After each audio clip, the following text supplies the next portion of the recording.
is John Jeffrey Arnold, and today we tackle all about the inverse defining.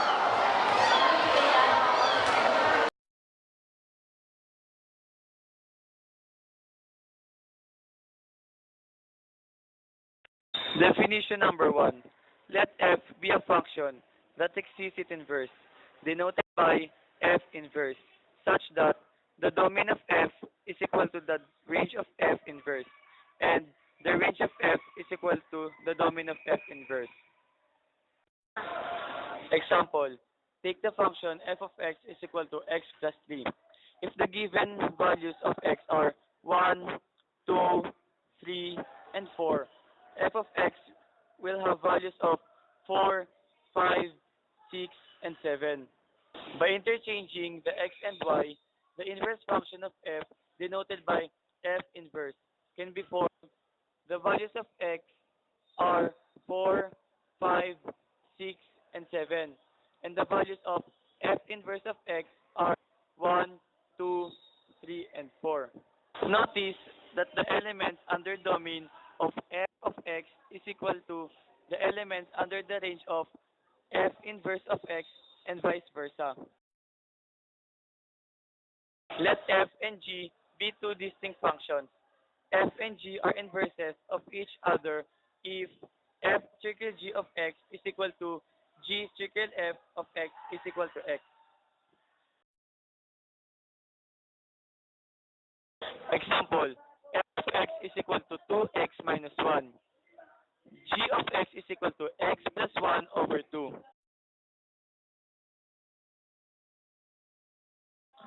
Find letter A, f circle g of x, and find letter B, g circle f of x.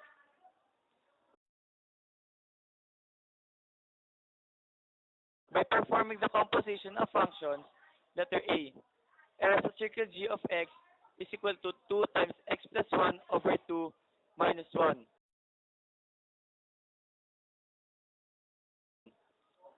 F circle g of x is equal to x plus 1 minus 1. Likewise, f circle g of x is equal to x. Letter B, g circle f of x is equal to quantity 2x plus 1 plus 1 over 2.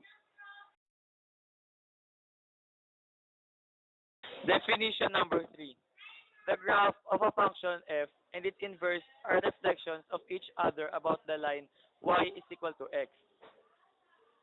Example, the function of f of x is equal to x plus 3. The values of x are 1, 2, 3, and 4. And the values of f of x are 4, 5, 6, 7. F inverse of x is equal to x plus 3. The values of x are 4, 5, 6, and 7. And the values of f inverse of x are 1, 2, 3, and 4.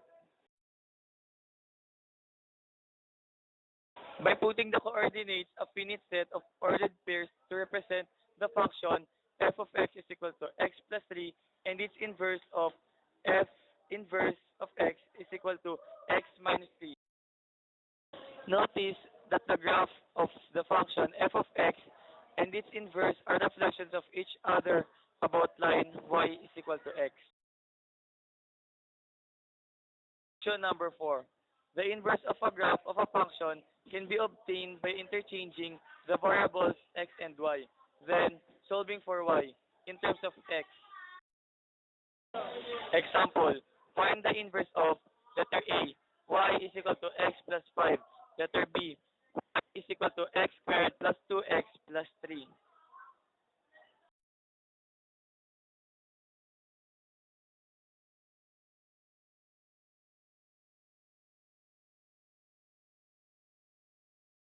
Letter A, y is equal to x plus 5. Interchange the variables x and y, it will become x is equal to y plus 5. Then, solving for y in terms of x, negative y is equal to negative x plus 5. Divide both sides by negative 1. Y is equal to x minus 5.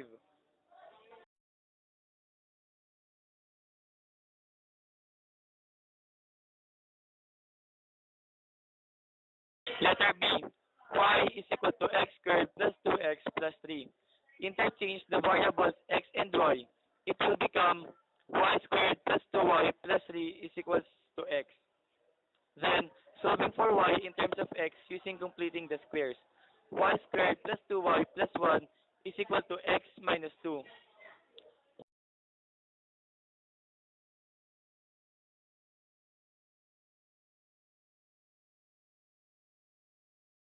Quantity of y plus 1 squared is equal to x minus 2. X plus 1 is equal to plus minus square root of x minus 2. Y is equal to negative 1 plus minus square root of x is equal to 2. Y is equal to negative 1 plus minus square root of negative 2 plus x.